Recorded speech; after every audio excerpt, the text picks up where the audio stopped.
Yes, today I am going to explain the OSI model. Okay, in last video I have explained till transportation layer. Okay, now I am going to explain the network layer. See, the network layer. Okay, initially the given information or the given the data it is going to convert as in the form of packets. Okay, the pack in the network layer. Okay, the it is going to understand in the form of packet only. Okay, the data whatever we are sent. Okay, in the form of packet only they can understand the network layer. Okay, after that only they can make the transaction with the help of our logical address as well as the router. Okay, then what is the data link layer? Okay, the data link layer, the information or the message it is going to convert it into in the form of frames. Okay, the frames here, what is the frame? The frame is nothing but it is going to it is going to divide it into manageable data unit. Okay, the given frame it is going to divide it into manageable data unit. Okay, the given data it is going to convert as a frame. That frame again it is going to divide it into the respective manageable data unit. Okay, that manageable data unit, okay, it may be a single unit or it may be a multiple unit. Okay, based on the usage.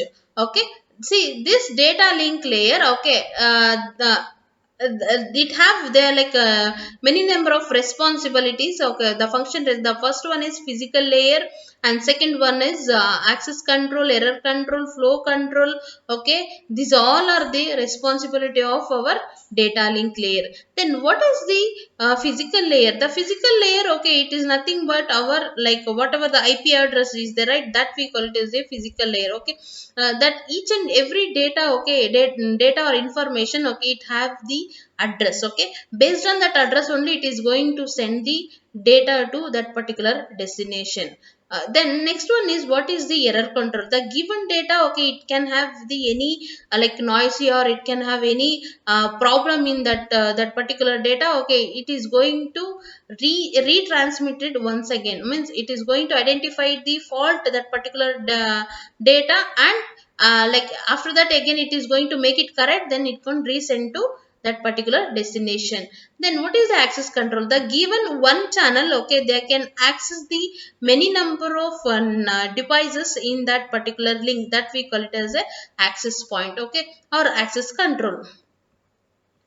Then these all are our data link layer. Then what is the physical layer? The physical layer, okay, here the given data it is going to convert as the number of bits.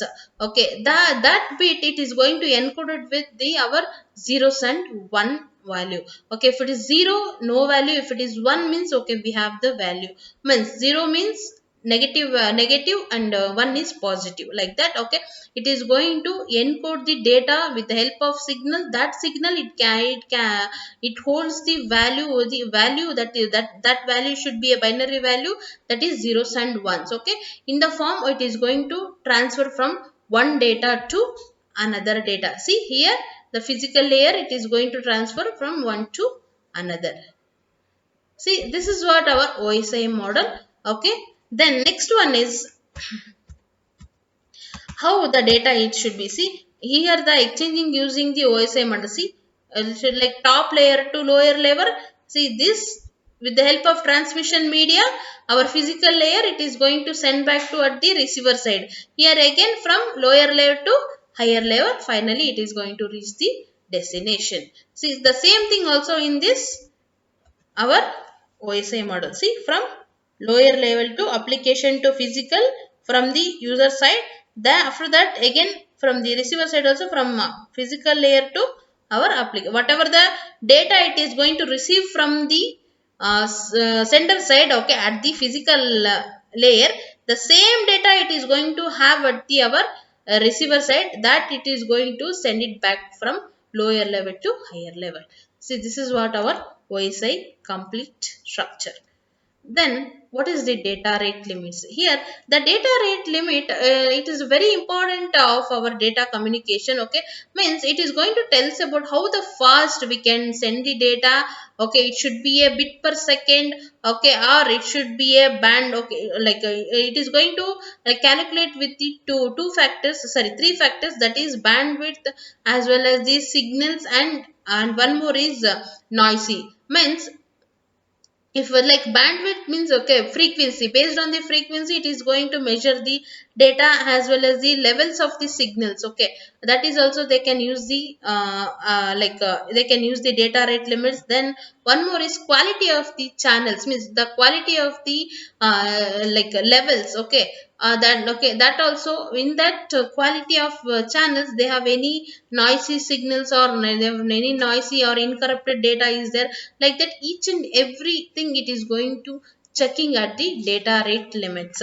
So then what is this performance? The performance is one of the major and very important issue of our network is the performance. Okay, the performance it is going to take care of our again availability, again robustness, everything it is going to measure our network performance. Okay, then the performance, okay, we are going to calculate again here throughput as well as delay and bandwidth.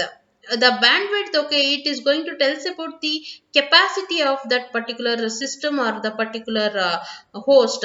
But throughput it is going to tell us the number of bits they can be repeated or they can be travel through that link. Next one is delay. Okay, delay is okay, it is going to tells the timing. Okay, means at what time the transaction will be started and what time it is going to end that particular transaction. Then so this is what our performance. The next one is our networking. Okay, the networking we can use the terms of bandwidth in two contexts. The first one is the bandwidth we can measure in the form of hertz. Okay, and one more is the bandwidth we can measure in the form of bit per second. Okay, if it is frequency we can hertz in we can measure our bandwidth in hertz. Okay, if it is in speed, okay, we can measure our bandwidth in bit per second. Okay, this is the two major difference between hertz and bit per second. When when we are going to measure our speed with the help of bandwidth, during that time we have to measure that speed in the bit per second. Okay, per bit how many speed okay it is going to execute it, like that we have to measure in bit per second. Okay, if it is frequency, if it is in bandwidth, okay, we can measure in the hertz. Okay, then